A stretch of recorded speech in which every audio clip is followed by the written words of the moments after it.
So good day mga ka-electrical, no? So ito yung blue setup natin, no?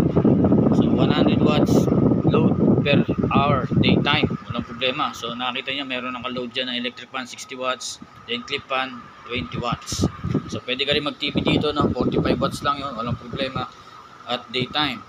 Okay, so ano ba meron sa atin dito, no? So meron siyang inverter na 1000 watts, Bosca, 12 volts input, 220 volts ang output. Kaya makita nyo naka 220 na yan. Then ang SCC natin 30 ampere.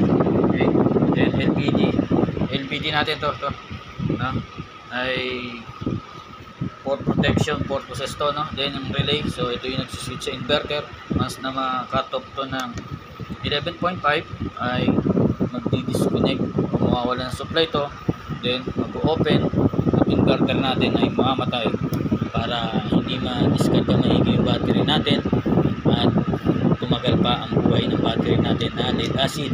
Okay, so pwede to sa lead acid na battery, gel type, pwede, no? Lead acid din yun.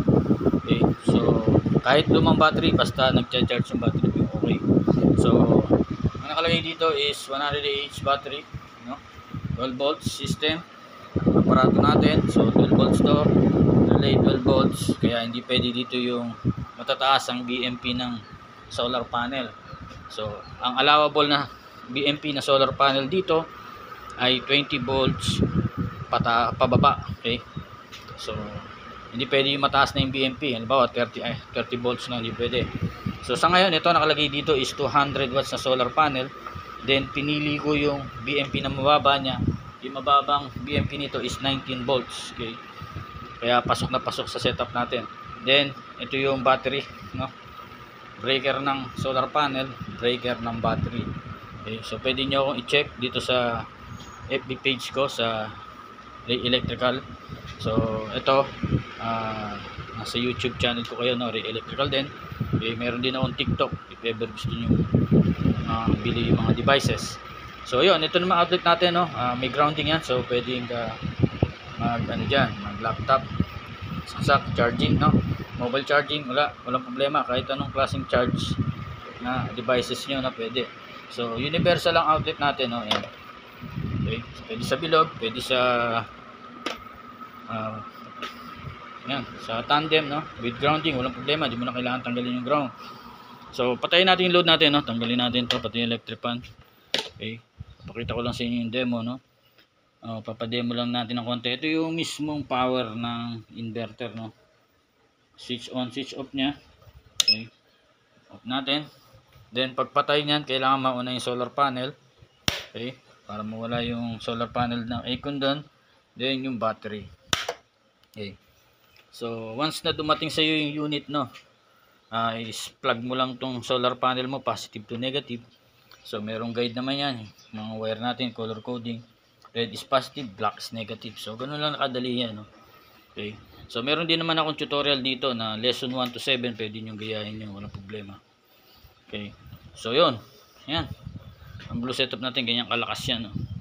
So hanggang dalawang 160 watts na solar panel para mas mabilis ma-full charge yung battery in one day. Okay, so yun, check nyo pa sa mga ibang details dyan sa mga video ko, no? At napakadaling i-assemble nito. Kung hindi nyo kaya at natatakot kayo, pwede nyo akong i-chat sa FB page ko, Ray Electrical. Okay, dami akong stock nito. So yun, unahan lang. Once na mag-avail, walang problema. Video testing, then tawag dito, shipping agad. Okay, so pwede nyo naman akong i-chat dahil i-add friend ko kayo after avail, kung walang problema yun, no? Then video call yung mga assist na kailangan talaga kung may problema, no? So papower ngayon ulit natin yung unit natin, no? Unahin natin yung battery, breaker ng battery. So lalabas yung SCC mga display nya, then yung LVD, no? LVD, sabi ko nga, disconnect is 11.5 volts, reconnect is 2 plus 11.5 is 13.5 ang reconnect, no? Pag umabot na uli siya ng 13.5 volts, so iilaw uli yung LED, ibig sabihin pwede mo na magamit yung inverter. So buhayin natin yung inverter.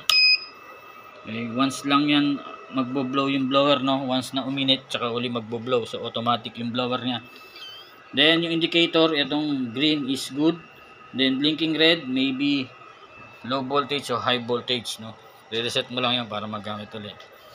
So yun, para lumabas yung solar panel, okay, power mo yung solar panel na breaker at yan, then nagkaroon na, then kailangan yung arrow na yan ay nagbi-blink. So meaning yan, nag-harvest na yung solar panel ng kuryente papunta sa battery mo, no?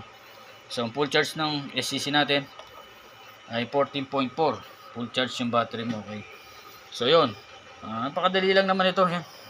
Dalawa lang yung battery, dalawa lang yung breaker na ikakabitan mo, no? So wala ka nang gagalawin dyan, nakaset na lahat yan, okay. So yun, salamat sa pagtitiwala mga ka-electrical, no. God bless.